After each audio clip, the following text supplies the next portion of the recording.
2025 में पंजाब किंग्स ने 4 करोड़ खर्च किए थे इस प्लेयर पर, लेकिन वो पूरे सीजन में 50 रन भी नहीं बना पाया। चलो ये तो मामूली सी रकम थी, उन प्लेयर्स का क्या जिन पर टीम 25 से 30% बजट उड़ा देती है। जहां 2024 में केकेआर ने 25 करोड़ एक प्लेयर पे खर्च किए थे, इस साल एलएसजी ने 27 करोड़ किए हैं। बट क्या सब चल पाते हैं? तो आज बात करेंगे 8 ऐसे प्लेयर्स की जो आईपीएल 2025 में अपने प्राइस टैग को जस्टिफाई कर नहीं पाए।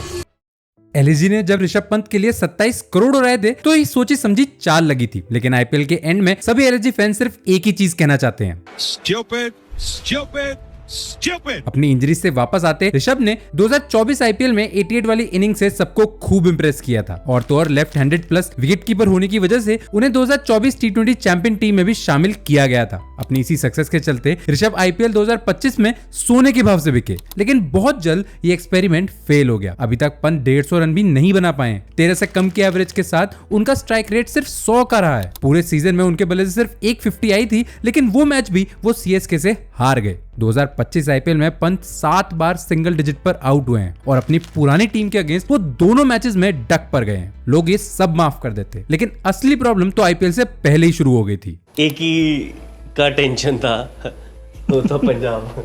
अय्यर की पंजाब ने एलएसजी को इस सीजन दोनों बार हराया है। जहां श्रेयस अय्यर की कैप्टेंसी काम और कंपोज दिखी, वहीं पंत फ्रस्ट्रेटेड और डिफेंसिव दिखे। ना वो एंकर कर पाए और ना ही एक्सेलरेट। और ये सब सिर्फ आईपीएल तक सीमित नहीं है। टी20 में भी पंत की एवरेज सिर्फ 23 की है। टी20 वर्ल्ड कप 2024 में भी 8 इनिंग में उन्होंने 171 रन बनाए थे। एलएसजी अगर ये स्टैट्स पर ध्यान देती तो शायद 27 करोड़ का झटका बच जाता। जो भी हो, आईपीएल हिस्ट्री के पंत अब सबसे एक्सपेंसिव रिग्रेट बन गए हैं। चलो ऋषभ इस सीजन नहीं चले, लेकिन इससे पहले 7 सीजन में उन्होंने कई बार 300 से ज्यादा रन मारे हैं। वहीं केकेआर ने 2025 आईपीएल के थर्ड मोस्ट एक्सपेंसिव प्लेयर को खरीदा था। मैं बात कर रहा हूं वेंकटेश अय्यर की। केकेआर ऑक्शन में 51 करोड़ के साथ उतरी थी और 24 करोड़ तो उन्होंने अय्यर पर ही उड़ा दिए थे, जो स्टार्टिंग में तो ठीक भी लग रहा था, क्योंकि 2024 में वेंकटेश अय्यर ने केकेआर को आईपीएल ट्रॉफी दिलाई थी। 2024 में अय्यर शाइनिंग स्टार थे। 15 इनिंग्स में उन्होंने 370 रन बनाए थे विद एन एवरेज ऑफ 46। लगभग 160 की स्ट्राइक रेट से खेलने वाले अय्यर क्वालिफायर और फाइनल जैसे क्रूशियल मैचेस में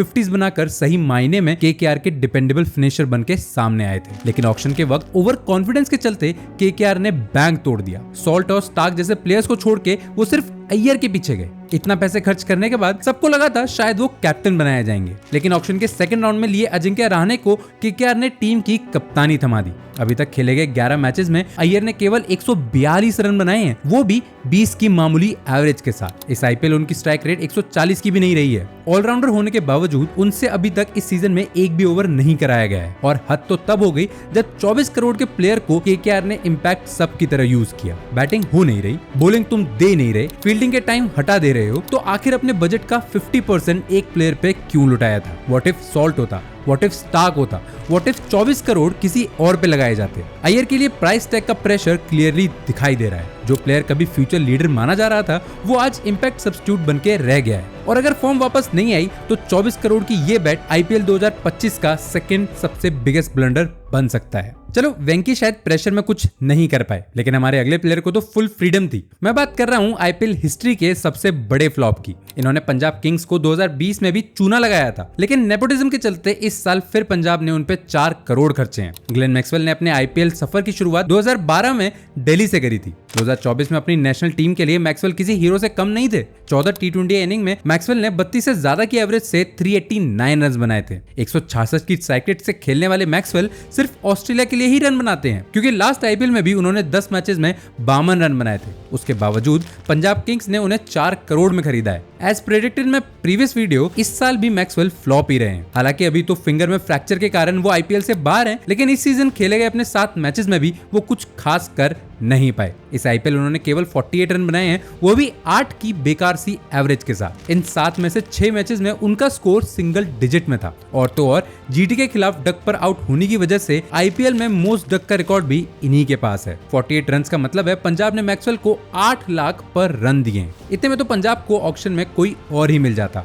मैक्सवेल की रिप्लेसमेंट के तहत आरसीबी ने हमारे नेक्स्ट प्लेयर को लिया, जो एक और एक्सपेंसिव बाय था। मैं बात कर रहा हूं लियम लिविंगस्टोन की। आईपीएल 2025 ऑक्शन में आरसीबी ने लिविंगस्टोन को सबसे पहले खरीदा था, जो एक कंफ्यूजिंग मूव था क्योंकि लिविंगस्टोन न सिर्फ पिछले आईपीएल में एवरेज खेले थे बल्कि टी20 वर्ल्ड कप में भी उनका बल्ला बिल्कुल भी नहीं चला। लास्ट आईपीएल में उन्होंने 7 मैचेस में 111 रन बनाए थे with an average of 22। Similarly T20 world cup में भी उनकी एवरेज 18 की ही थी। द ओनली एक्सप्लेनेशन वाज कि आरसीबी ने लियम को मिडिल ऑर्डर्स में हार्ड हिटिंग के लिए लिया है क्योंकि टी20 करीब में वो 148 की स्ट्राइक रेट से खेले, और तो और आईपीएल में ये आंकड़ा 160 के आसपास का है। शायद इसीलिए आरसीबी ने 9 करोड़ में लिविंगस्टोन को खरीदा था, लेकिन फिर एक बार वो फ्लॉप ही रहे। 7 मैचेस में वो सिर्फ 87 रन ही जोड़ पाए हैं, वो भी 17 की मामूली सी एवरेज के साथ। 128 की स्ट्राइक रेट से खेलने वाले लिविंगस्टोन ने इस सीजन सिर्फ एक बार 15 का आंकड़ा क्रॉस किया है। एमआई के सामने तो वो डक पर गए थे। इसी खराब फॉर्म के चलते बीच सीजन ही आरसीबी ने लिविंगस्टोन को बेंच कर दिया है।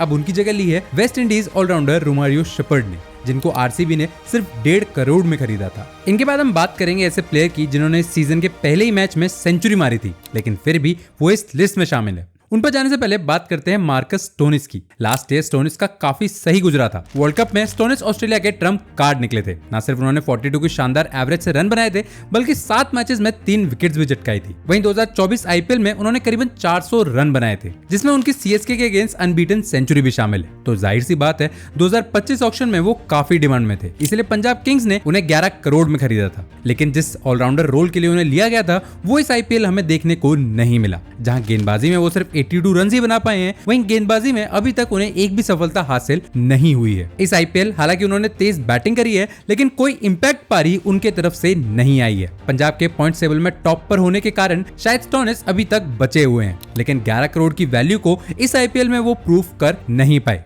अब चलते हैं हमारे नेक्स्ट प्लेयर के पास, जिन्होंने 2025 सीजन के फर्स्ट मैच में राजस्थान के अगेंस्ट एक शानदार सेंचुरी मारी थी। काफी सालों से साइडलाइन हो चुके ईशान किशन को लास्ट ईयर मुंबई ने 15 करोड़ में फिर से रिटेन किया था, लेकिन मुंबई के साथ उनका करियर काफी अप्स एंड डाउन से भरा रहा है। जहां वो एमआई के लिए सबसे ज्यादा रन बनाने की लिस्ट में नंबर 6 पर है, वहीं लास्ट ईयर उनकी एवरेज 23 के पार भी नहीं पहुंची थी। इसके अलावा बीसीसीआई से सेंट्रल कॉन्ट्रैक्ट लेने में भी वो असमर्थ रहे थे। उनके इसी डाउनफॉल के चलते 2025 ऑक्शन से पहले एमआई ने ईशान को रिलीज करा था, लेकिन अपनी टीम में एक विकेट कीपर बैट्समैन ऐड करने के खातिर एसआरएच ने उन्हें 11 करोड़ से ऊपर में साइन करा था। ऑन पेपर तो एक काफी स्ट्रॉन्ग मूव लगा, लेकिन प्रेशर के चलते एसआरएच का ओपनिंग पेयर काफी मैचेस में फेल होता दिखा, जिसकी वजह से मिडिल में टेंशन के चलते ईशान अपना नेचुरल गेम खेलने में नाकामयाब रहे हैं। अभी तक के मैचेस में ईशान 250 का आंकड़ा क्रॉस नहीं कर पाए हैं। 24 की मामूली एवरेज के साथ ईशान की विकेट कीपिंग भी इस साल काफी बेकार रही है, इसलिए एसआरएच का उन पर दाव इस बार काफी फीका रहा। हमारे लास्ट प्लेयर पर जाने से पहले बात करते हैं जितेश शर्मा की। सालों से आरसीबी अपने फिनिशर रोल को लेकर काफी परेशान रही है, इसलिए मिडिल ऑर्डर्स में